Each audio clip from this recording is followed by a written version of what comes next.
Ngayong araw guys ay nagkaroon nga ng event na tinatawag na meet and greet na kung saan ay nagkita-kita nga ang mga big and small content creator ng Eastern Samar. Kaya naman ay samahan nyo na naman ako sa mga gagawin natin dito dahil sasayangin ko na naman ang 1 minuto ng oras nyo. So ano pang hinihintay natin? Let's go!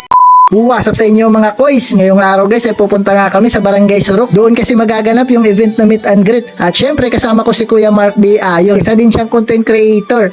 Baka Kuya Mark yan. Kaya naman after a long short waiting guys ay nagbiyahe na nga kami papuntang Barangay Surok. Sabi guys maulan nga ngayon pero ayos lang. Makita lang natin ang ating mga idol na kapwa nating content creator ng Eastern Samar. At nakarating na nga kami dito sa Barangay Surok. Grabe guys, nakakapanindig balakubak na naman yung view. Pagkatapos guys ay nakarating na nga kami dito sa kanilang covered court. Grabe guys, may fish pond din pala sila dito. Kaya naman ay pumasok na nga kami. Kasama ko nga pala dito ngayon sila Chantal at Kuya Mac. First time nga namin tong umatin sa mga ganitong event. Grabe guys, nakakakaba. Siyempre, excited din kami para makita at makilala yung mga kapwa naming vloggers at content creators. At nakasama ko nga rin doon yung mga idol natin na sina Eric Ivan Solis, Sir Amps TV. Ano na, Rexter? Kumusta na?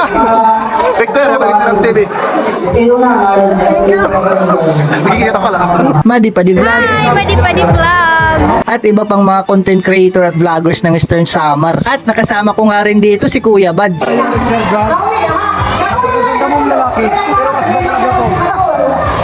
Karaming ang activities na ginawa namin dito. Nagkaroon kami ng charity event para sa mga bata. Pakain, nagpalaro at syempre nagbigay ng mga school supplies para sa mga bata. Grabe guys, nakakataba talaga ng pusod pag may mga ganitong event. Nga ganun karami yung mga nakuhanan kong videos. Sakto kasi naglobat yung cellphone natin. At di nyo na naman namamalayan, nasayang ko na naman ang 1 minuto ng oras nyo. So that's all for today's video. Bye! Love you all.